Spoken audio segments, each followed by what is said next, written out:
नमस्कार, मैं गौरव एक बार फिर से आप सभी का आपके अपने चैनल ग्रैंड गौरव के ऊपर स्वागत करता हूँ। अ, आज हम लोग ह्यूमन वैल्यूज के अंतर्गत हार्मनी इन एग्जिस्टेंस के टॉपिक को लेकर के आए हैं और आज हम लोग इसी पर चर्चा करेंगे। हार्मनी इन एग्जिस्टेंस एक बहुत ही विस्तृत टॉपिक है और ध्यान से समझिए और वीडियो को लास्ट तक देखिए, इसलिए क्योंकि इसमें बहुत सारे ऐसे कंटेंट हैं जिन्हें समझने में और जिनमें कॉन्सेप्ट डेवलप करने में थोड़ी सी कठिनाई हो सकती है। तो आशा है कि आप लास्ट तक बने रहेंगे और वीडियो को देखेंगे। तो चलिए शुरू करते हैं और प्रयास करते हैं कि आपकी समझ अस्तित्व में व्यवस्था के अंतर्गत बने।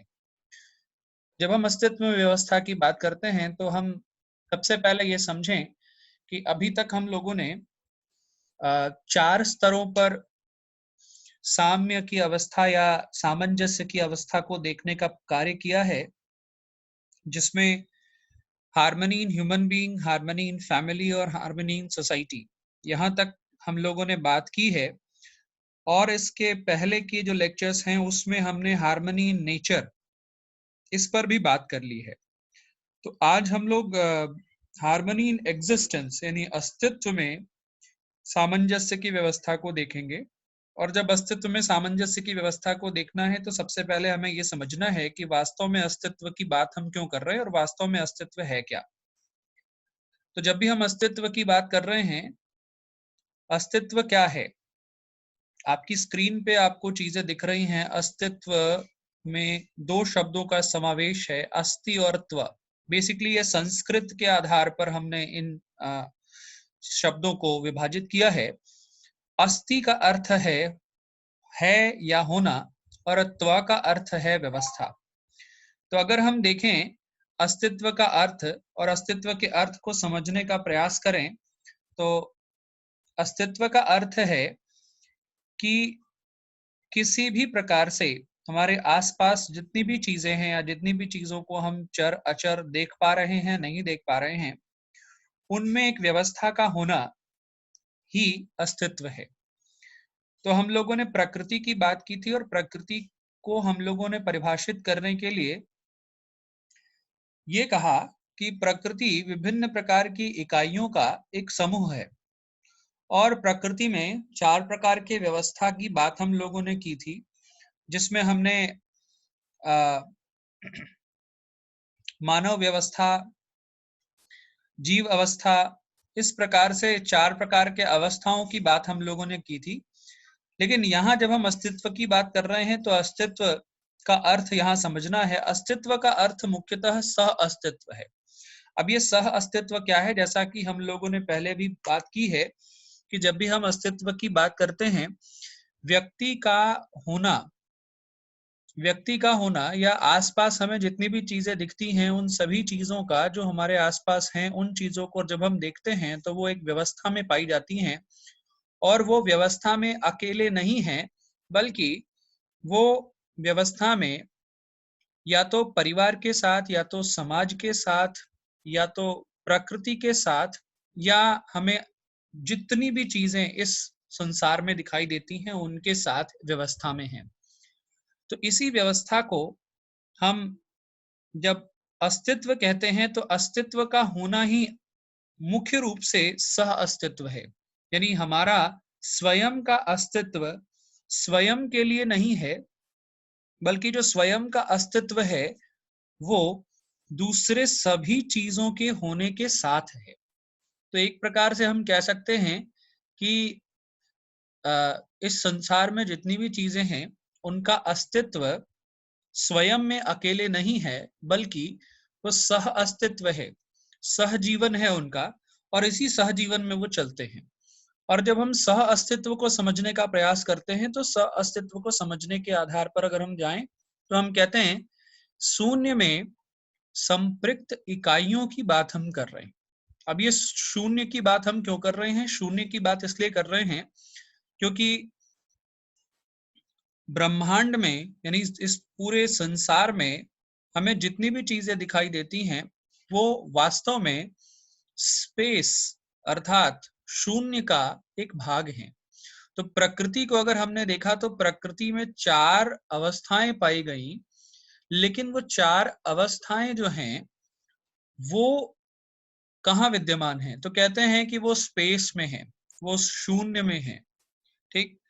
तो जब हम बात करते हैं अस्तित्व की, अस्तित्व का अर्थ है सह अस्तित्व, और जब सह अस्तित्व को देखने जाते हैं तो सह अस्तित्व को हम इस प्रकार से समझते हैं कि दुनिया में जितनी भी इकाइयां हैं, इस ब्रह्मांड में, इस पूरे जगत में जितनी भी इकाइयां हैं, वो सभी इकाइयां एक दूसरे के साथ सामंजस्य में हैं, एक दूसरे के साथ व्यवस्था में हैं, और वो सभी इकाइयां शून्य में सबमर्ज्ड हैं, शून्य में संपृक्त हैं। शून्य में संपृक्त का अर्थ है ये सभी चीजें जो हमें व्यवस्था के तौर पर दिखाई देती हैं, प्रकृति में, समाज में, व्यक्ति में, ये जितनी भी चीजें हमें दिखाई देती हैं वो सभी स्पेस में हैं। यानी हम एक तरह से कहें कि हम पृथ्वी पर रहते हैं, और पृथ्वी जो है वो हमारी जो स्पेस है, हमारा जो अंतरिक्ष है, उस अंतरिक्ष का एक भाग है। तो अगर आप देखें तो अंतरिक्ष बहुत विशाल है, बहुत बड़ा है। तो अंतरिक्ष में न जाने कितनी इकाइयां हैं, और उन इकाइयों में से एक इकाई के तौर पर हम भी अपने आप को समझ सकते हैं। तो अगर हम देखें अस्तित्व और सह अस्तित्व, तो अस्तित्व के को ही हम सह अस्तित्व कहते हैं। हमारा अस्तित्व किस प्रकार का है? तो हमारा अस्तित्व स्वयं का नहीं है, बल्कि सह अस्तित्व है। और सह अस्तित्व का अर्थ है कि जितनी भी इकाइयां इस दुनिया में हैं, वो सभी इकाइयां शून्य में संपृक्त हैं, शून्य में विद्यमान हैं, शून्य में डूबी हुई हैं। अब और विस्तृत रूप में समझने का प्रयास करते हैं, और ये देखते हैं कि जब हम एग्जिस्टेंस की बात करते हैं तो विभिन्न प्रकार के इकाइयों की बात करते हैं जो प्रकृति और अस्तित्व में विद्यमान हैं, और उन इकाइयों का शून्य में डूबे रहना। जी। तो हम लोगों ने यहाँ बात की अस्तित्व की, सहअस्तित्व, सहअस्तित्व से शून्य में संपृक्तता, और उसके बाद हम ये देख रहे हैं कि जब हम अस्तित्व की बात कर रहे हैं तो हम विभिन्न प्रकार के इकाइयों की बात कर रहे हैं, और ये इकाइयां जो हैं शून्य में संपृक्त हैं, और इसी को हम को एग्जिस्टेंस या सह अस्तित्व के रूप में परिभाषित कर रहे हैं। तो अगर हम देखें तो इकाइयों का आकार किस प्रकार का दिखाई देता है हमें, यानी इस दुनिया में, इस चराचर जगत में जितनी भी प्रकार की इकाइयां हमें दिखाई देती हैं, जितनी भी यूनिट्स दिखाई देती हैं, उनका आकार कैसा है? तो उनका आकार जो है वो सीमित है, और उनके अंदर जो क्रिया है वो क्रिया कौन सी दिखाई देती है? तो अगर देखें तो वो क्रियाशील है। इस संसार में, इस स्पेस में, इस अस्तित्व में जितनी भी चीजें हमें दिखाई देती हैं वे सभी क्रियाशील रूप में दिखाई देती हैं। और जब हम शून्य की बात करते हैं, जब हम स्पेस की बात करते हैं, तो शून्य, स्पेस, या जैसे हम अंतरिक्ष कह रहे हैं, वो अनलिमिटेड है, असीम है, व्यापक है, और व्यापक होने के साथ साथ वो क्रिया शून्य है। अर्थात अंतरिक्ष के अंदर, शून्य के अंदर जो व्यवस्था बनी हुई है वो व्यवस्था स्वयं चालित है। इस आधार पर अगर देखें तो हम कुछ स्टेटमेंट बना सकते हैं। पहला स्टेटमेंट है कि जब हम बात करते हैं सह अस्तित्व की, तो शून्य के सह अस्तित्व में ऊर्जित हैं हम सभी जो हैं, हम सभी इकाइयों के रूप में किसके भाग हैं? हम सभी इकाइयों के रूप में शून्य के सह अस्तित्व में ऊर्जित हैं। यानी हमारे अंदर जो ऊर्जा है वो कहीं ना कहीं उस शून्य के माध्यम से ही है। तो एनर्जाइज्ड इन स्पेस, ये बात तो निकल के आती है। दूसरी ये बात निकल के आती है सेल्फ ऑर्गेनाइज्ड इन स्पेस, कि शून्य के सह अस्तित्व में हम नियंत्रित हैं और स्वयं में व्यवस्था में हैं। अब ये हम का अर्थ यहाँ मनुष्य से नहीं है, यहाँ विभिन्न प्रकार की इकाइयों से है जो प्रकृति और अस्तित्व में विद्यमान है। तो अगर हम कह रहे हैं कि अस्तित्व में बहुत सारी इकाइयां विद्यमान हैं, तो वो सारी इकाइयां सह अस्तित्व में ऊर्जित हैं। उनकी जो ऊर्जा है वो दूसरे सभी इकाइयों के साथ होने की वजह से है, और दूसरी एक ये भी बात है कि वे सभी इकाइयां शून्य में सह अस्तित्व में नियंत्रित हैं और स्वयं में व्यवस्था में है। एक तो उनकी अपनी व्यवस्था बनी हुई है और अपनी व्यवस्था के साथ साथ वो शून्य में भी अपने आप को नियंत्रित कर रहे हैं, क्योंकि जब हम बात करते हैं इकाइयों की तो इकाइयां क्रियाशील हैं और स्पेस जो है वो क्रिया शून्य है। तो आप इस तरह से समझ सकते हैं। इसको और अच्छे से समझने के लिए आप इस तरह से समझ सकते हैं कि एक एक गेंद आप ले लें और एक गेंद के अंदर एक छोटी सी एक गेंद है, और तो एक बड़ी गेंद जो है वो स्थिर है, जिसे हम शून्य कह रहे हैं, वो क्रिया शून्य है। लेकिन उस बड़ी गेंद के अंदर जो छोटी गेंद है वो क्रियाशील है। तो जब हम क्रियाशीलता की बात करते हैं तो अब यहाँ पर समझना है को एग्जिस्टेंस को, कि हमारा अस्तित्व यानी हम अगर अपने आप को एक छोटी सी गेंद यानी हम अपने आप को एक छोटी सी इकाई माने, एक छोटा गेंद माने, तो उस छोटे से गेंद का अस्तित्व सह अस्तित्व है। आप उसको इस तरह से देख सकते हैं कि एक तो उस छोटी सी गेंद का अपना अस्तित्व है, लेकिन उसका अस्तित्व किसके अस्तित्व के होने की वजह से है। तो बड़ी गेंद के होने की वजह से, अगर बड़ी गेंद ना होती तो वो छोटी गेंद भी ना होती। तो इसी वजह से हम कह रहे हैं कि इसी वजह से हम ये बात कह रहे हैं कि अस्तित्व में हमें जितनी भी चीजें दिखाई देती हैं वो सभी शून्य में हैं, अर्थात सभी स्पेस में हैं। और स्पेस में जब हैं और उनकी बात हम करते हैं तो स्पेस के अंदर जितनी भी इकाइयां हैं वो सभी इकाइयां क्रियाशील हैं, उन सभी इकाइयों में क्रिया होती है, लेकिन स्पेस स्वयं जो है क्रिया शून्य है। ठीक। स्पेस बहुत व्यापक है। अगर आप स्पेस की बात करें तो बहुत विस्तृत है, बहुत व्यापक है, असीम है, उसकी कोई सीमा नहीं, एकदम अनलिमिटेड है।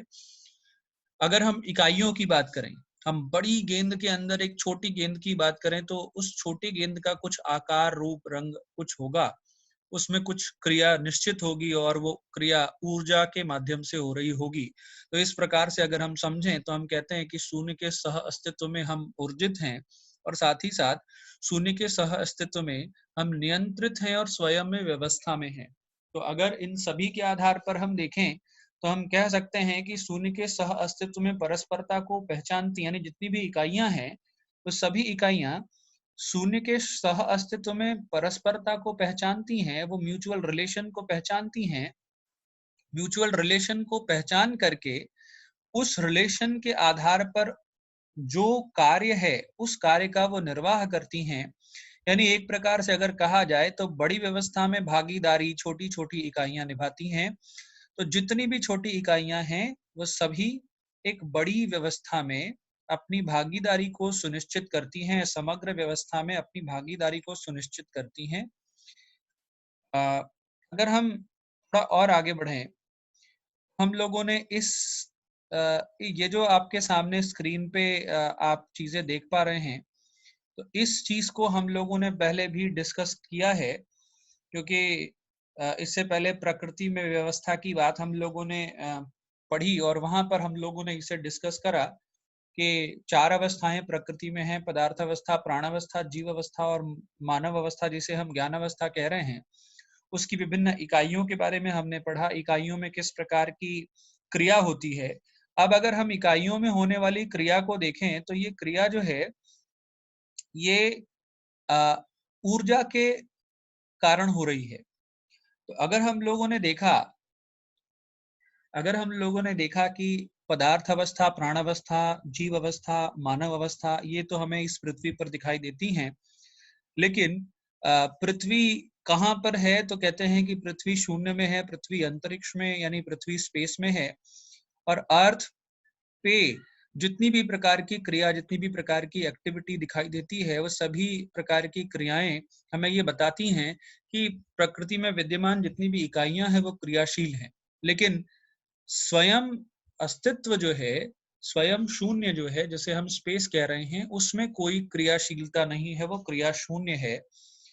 और हम लोगों ने इनर्टनेस की बात भी करी, धारणा में क्या व्यवस्था है, स्वयं में क्या व्यवस्था है, हम लोगों ने इसकी बात करी और अनुषंगीयता की बात भी करी कि पदार्थ जो है उसका गुण क्या है, बीज प्राण जो है उसका गुण क्या है और जीव उसके गुण क्या हैं और मनुष्य जो मानव है उसका गुण और उसकी योग्यता किस प्रकार से विकसित होती है। तो शिक्षा और संस्कार की बात हम लोगों ने करी। अब हम लोगों ने ये भी देखा कि मनुष्य और जीव जो है किस प्रकार से अपने अपने कार्यों का निर्वहन करते हैं। तो जीव में चयन आस्वादन मय में है और जीने की आशा होती है और ये वंश अनुषंगी होते हैं, जबकि मानव जो है जिसमें चित्रण विश्लेषण चयन आस्वादन मय में है और समझ की क्षमता है, अर्थात जिसे हम कहते हैं कि ज्ञान की जो स्थिति है वो मानव में दिखाई देती है। तो सही भाव और सही समझ को सुनिश्चित करने का कार्य मानव करता है और ये इस कार्य जो है हर अगली पीढ़ी को हम सुनिश्चित करने के लिए उसके एजुकेशन और संस्कार पर काम करते हैं। तो अभी ऊपर हम लोगों ने ये देखा, यहाँ पर हम लोगों ने ये देखा कि अस्तित्व क्या है। अस्तित्व का अर्थ है सह अस्तित्व, और सह अस्तित्व क्या है? तो कह रहे हैं कि हमारा सभी का जीवन या विद्यमान प्रकृति में जितनी भी इकाइयां हैं वो सभी इकाइयां एक दूसरे के साथ ही अस्तित्व में हैं, तो इसे हम सह अस्तित्व कह रहे हैं। और ये सारी चीजें हम लोगों ने देखी। और यहाँ पर अगर हम देखें मनुष्य के तौर पर, इस स्लाइड में अगर हम देखें तो मनुष्य के तौर पर हमारी सबसे बड़ी जो जिम्मेदारी है वो ये है कि हम मानव जो है अपने शिक्षा और संस्कार के माध्यम से हर अगली पीढ़ी को ये समझ दे सकें, ये भाव दे सकें जिसके माध्यम से वो चारों प्रकार की व्यवस्थाओं को समझ करके उन व्यवस्थाओं में जीने का कार्य कर सकें। तो यहाँ पर हम लोग इस स्लाइड को इसलिए देख रहे हैं क्योंकि जब हम अस्तित्व की बात करते हैं तो अस्तित्व को भी हमें समझना होगा और अस्तित्व को समझ करके एक सही भाव स्थापित करना है, एक सही समझ को बनाना है और उसके आधार पर हमें अस्तित्व के साथ भी अपने जीने की स्थिति को देखना होगा, क्योंकि हमारा अस्तित्व सह अस्तित्व है। अब इस स्लाइड में बहुत ही महत्वपूर्ण चीजें हैं, जरा इन्हें एक बार बहुत अच्छे से आप समझ लें। देखिए, जब हम बात कर रहे हैं एग्जिस्टेंस की, तो एग्जिस्टेंस का अर्थ है को एग्जिस्टेंस। आप स्क्रीन पे देख पा रहे हैं, एग्जिस्टेंस का अर्थ है को एग्जिस्टेंस। और जब हम को एग्जिस्टेंस की बात कर रहे हैं तो हम कह रहे हैं कि स्पेस में विभिन्न प्रकार की इकाइयां जो हैं वो डूबी हैं, भीगी हैं और विद्यमान हैं। तो हम सभी इकाइयों के स्पेस में होने को ही सह अस्तित्व की संज्ञा दे रहे हैं। अब किस प्रकार की इकाइयां हैं? तो प्रकृति में हमें दो प्रकार से अगर व्यवस्था को देखना है, तो जब हम बात करते हैं एग्जिस्टेंस की, तो एग्जिस्टेंस में हमें क्या दिखाई देता है? तो एग्जिस्टेंस में हमें दो चीजें दिखाई देती हैं। एक तो यूनिट्स, अर्थात जब हम यूनिट्स की बात करते हैं तो हम लोगों ने पिछली कक्षा में बात की, कॉम्बिनेशन जो है, कॉम्बिनेशन ऑफ यूनिट्स, चार प्रकार के इकाइयों का समूह जो है वो प्रकृति है। तो अगर हम यूनिट्स की बात करते हैं तो हम प्रकृति की बात कर रहे हैं। प्रकृति से और विस्तृत क्या चीजें दिखाई दे रही हैं हमें? प्रकृति तो एक वो रूप है जिसको हम प्रत्यक्ष रूप में अपने इंद्रियों के माध्यम से अनुभव कर पा रहे हैं, लेकिन कुछ ऐसी चीजें भी हैं जो विद्यमान हैं लेकिन उन्हें हम अपने सामान्य इंद्रियों के माध्यम से अनुभव नहीं कर पा रहे हैं, तो उन्हें हम स्पेस कह रहे हैं, क्योंकि स्पेस है ऑल परवेडिंग, जिसे हम कहते हैं कि ये समस्त व्याप्त वस्तु है, समस्त व्याप्त स्थिति है। तो अगर हम एग्जिस्टेंस की बात कर रहे हैं तो एग्जिस्टेंस में हमें दो चीजें दिखाई दे रही हैं, एक तो प्रकृति दिखाई दे रही है और दूसरा स्पेस यानी यूनिट्स दिखाई दे रही हैं, और दूसरा स्पेस यानी शून्य दिखाई दे रहा है। और जब हम प्रकृति में विद्यमान चीजों की बात करते हैं, हम इकाइयों की बात करते हैं, तो हम लोगों ने पहले भी बात करी और अभी भी देख रहे हैं कि इकाइयां जो हैं लिमिटेड इन साइज, जिसे हम कह रहे हैं, यानी प्रकृति में विद्यमान जितनी भी इकाइयां हैं उन सभी का एक अपना आकार, रूप, रंग होगा। वे सभी इकाइयां एक्टिव होंगी, यानी उनमें क्रियाशीलता पाई जाएगी। सभी इकाइयां सेल्फ ऑर्गेनाइज्ड होंगी। अब यहाँ सेल्फ ऑर्गेनाइज्ड होने का अर्थ है कि जितनी भी इकाइयां प्रकृति में विद्यमान हैं इनमें स्वयं में व्यवस्था विद्यमान है। इनका निर्माण, इनका विनाश, इनकी वृद्धि, इनका विकास स्वयं में हो रहा है, और साथ ही साथ इनकी ऊर्जा भी स्वयं पर आधारित है, या अपनी ऊर्जा की आवश्यकता के लिए स्वयं ही विभिन्न प्रकार के क्रियाओं को करते हैं, तो क्रियाशील होना और क्रियाशीलता के साथ साथ उनमें ऊर्जा का होना, ये बहुत ही महत्वपूर्ण विषय है। और सबसे महत्वपूर्ण जो बात है वो ये कि प्रकृति में जितनी भी इकाइयां हैं वो सभी इकाइयां एक दूसरे के साथ अपने संबंधों को पहचानती हैं और उन संबंधों को पहचान करके उनका निर्वहन करती हैं। तो यहाँ पर आप प्रकृति के अंदर देख पा रहे हैं कि प्रकृति के अंदर जितनी भी इकाइयां हैं सभी लिमिटेड इन साइज हैं, एक्टिव हैं, सेल्फ ऑर्गेनाइज्ड हैं, एनर्जाइज्ड हैं, रिकॉग्नाइज करती हैं अपने रिलेशनशिप को और उसके अकॉर्डिंग वो फुलफिलमेंट करती हैं। स्पेस की जब हम लोगों ने बात की तो स्पेस क्या है, तो हम लोगों ने कहा कि स्पेस अनलिमिटेड है, असीम है। स्पेस क्रिया शून्य है, इसमें किसी प्रकार की क्रिया नहीं होती। स्पेस सेल्फ ऑर्गेनाइज्ड है, यानी स्पेस में भी जो व्यवस्था है वो अपने से ही विद्यमान है। और एनर्जी का जो संतुलन है, यानी ऊर्जा का जो साम्य है, वो स्पेस में बना होता है। और जितनी भी स्पेस में चीजें हैं वो सभी ट्रांसपेरेंट हैं, वो सभी बिल्कुल पारदर्शी हैं।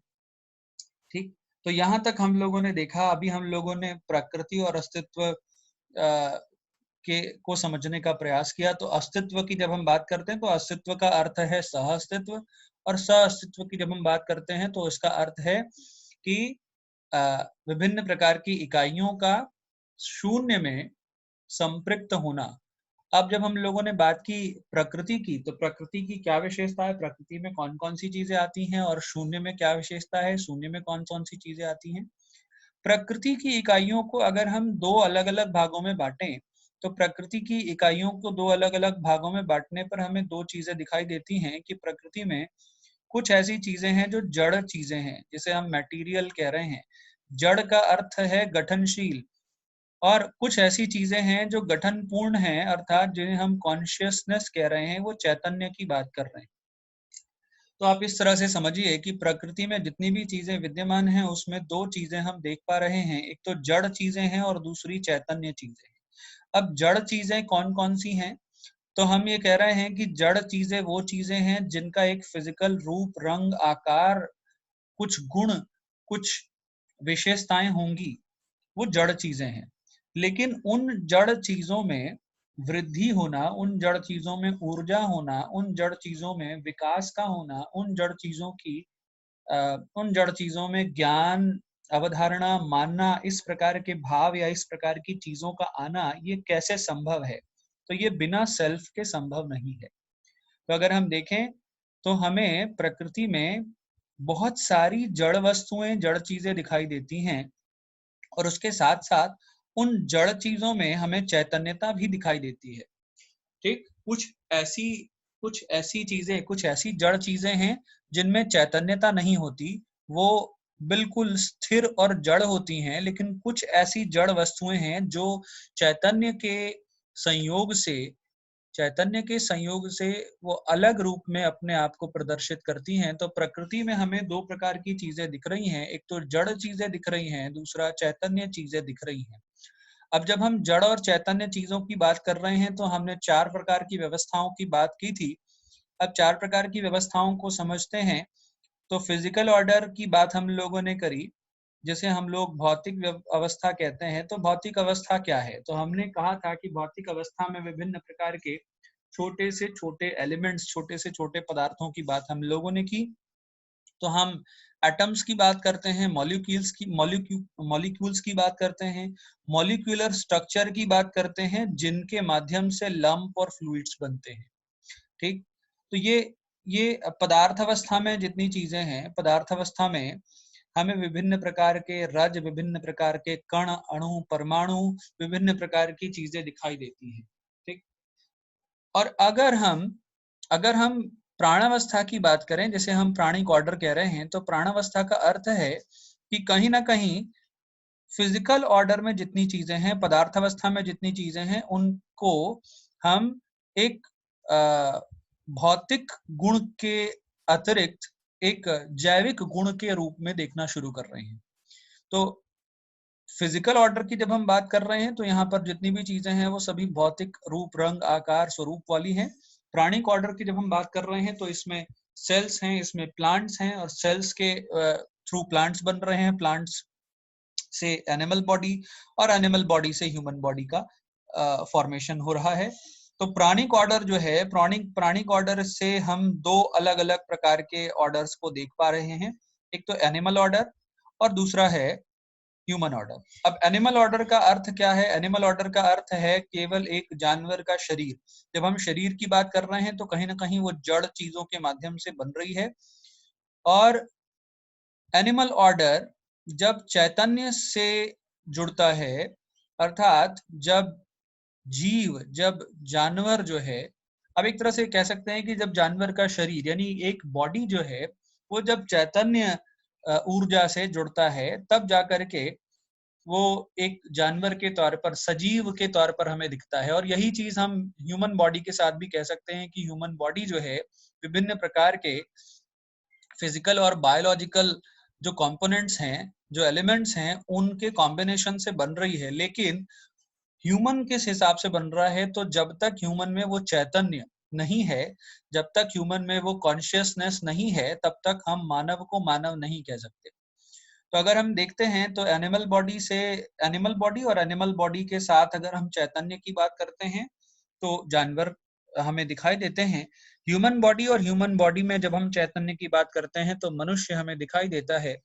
और हम जब मनुष्य की बात करें तो मनुष्य में क्या है? मनुष्य में ज्ञान और समझ सबसे उपयुक्त रूप में अगर हम देखना चाहें और इस चीज को समझें तो हम कह सकते हैं कि मनुष्य में सबसे जो महत्वपूर्ण चीज क्या है, वो है उसका ज्ञान, सही समझ।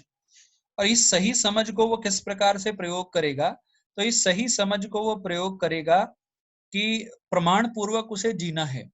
तो living with right understanding and right feeling, अपने ज्ञान और अपनी समझ का हमें इस प्रकार से प्रयोग करना है कि हम उसके प्रयोग से एक अच्छे जीवन को जी पाएं, और हम अपने जो मानवीय आचरण है, इस मानवीय आचरण को सुनिश्चित कर पाएं, उसको निश्चित कर पाएं। तो मनुष्य का ज्ञान अवस्था में जीना, ज्ञान अवस्था में जीने का अर्थ है प्रमाण पूर्वक जीना, अर्थात विभिन्न प्रकार से हम जो क्रियाएं कर रहे हैं, उन क्रियाओं में हम अपनी सही समझ और सही भाव के साथ जी पाएं, और हम ऐसे आचरण करें जो आचरण स्थिर हैं। यदि हम इन सारी चीजों को देखें तो अगर हम देखते हैं तो हम ये पाएंगे कि फिजिकल ऑर्डर और प्राणिक ऑर्डर, या जितना भी हमें एनिमल ऑर्डर और ह्यूमन ऑर्डर दिख रहा है, इन सभी में कहीं ना कहीं एक साइक्लिक प्रोसेस दिख रहा है, साइक्लिक कॉम्पोजिशन है। यानी अगर आप बात करें फिजिकल ऑर्डर की, जैसे पदार्थ अवस्था कह रहे हैं, पदार्थ अवस्था और प्राण अवस्था, तो पदार्थ अवस्था और प्राण अवस्था, इन दो अवस्थाओं की बात अगर हम करें तो हम ये कहते हैं कि ये दोनों अवस्थाओं में हमें एक साइक्लिक प्रोसेस दिखता है। हमें संगठन विघटन दिखता है, हमें निर्माण और विनाश दिखता है। ठीक।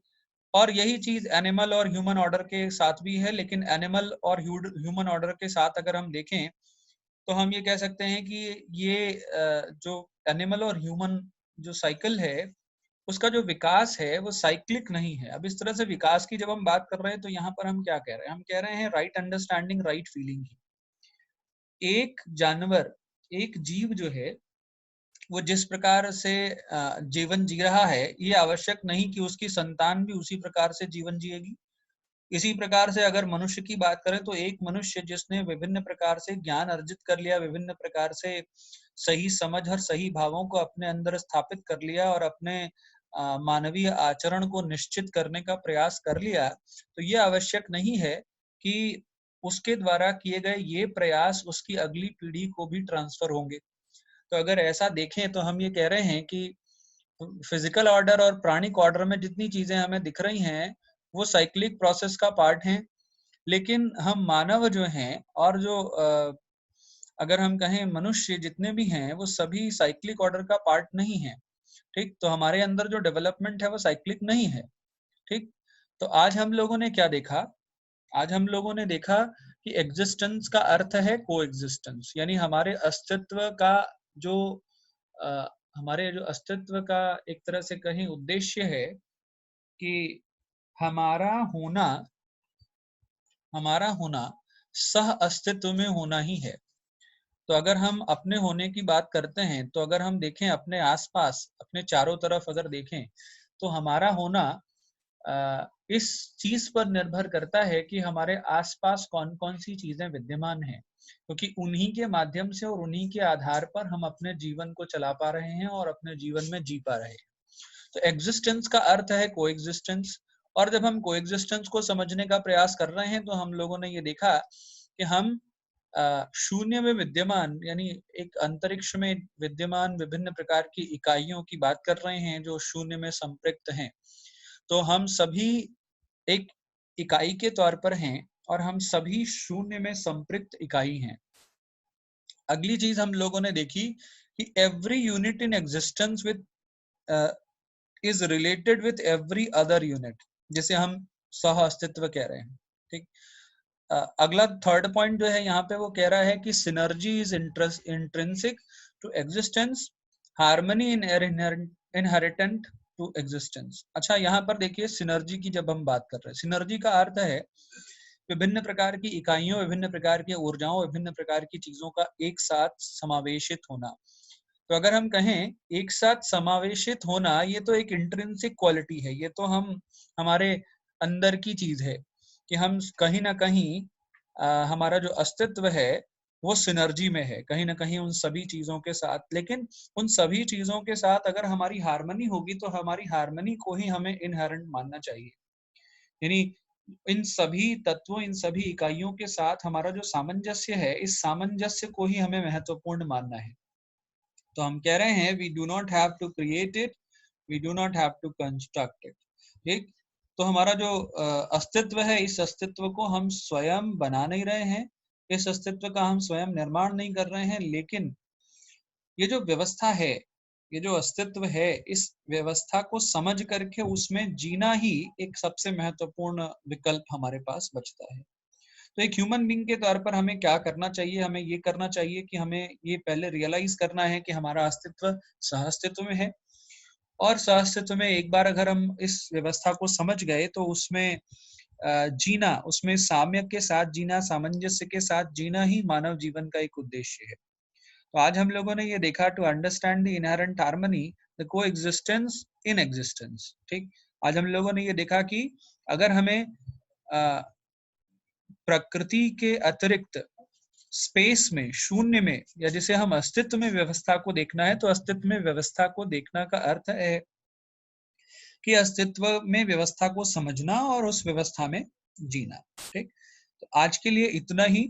आशा करता हूं कि आपको आज का ये सेशन बहुत ज्यादा नॉलेजेबल और थिंकेबल लगा होगा, इसलिए क्योंकि इसमें बहुत सारे ऐसे विषय हैं जिनको जब तक आप 2 से 4 बार नहीं समझेंगे या 2 से 4 बार नहीं देखेंगे, तब तक आपकी अपनी क्लैरिटी नहीं बन पाएगी।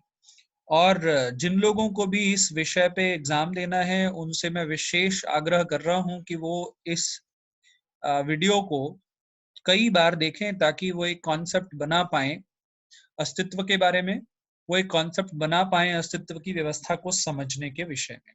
तो आज के लिए इतना ही। इसके आगे के और भी लेक्चर्स के साथ हम एक बार फिर से आपके साथ हाजिर होंगे। तब तक के लिए नमस्कार।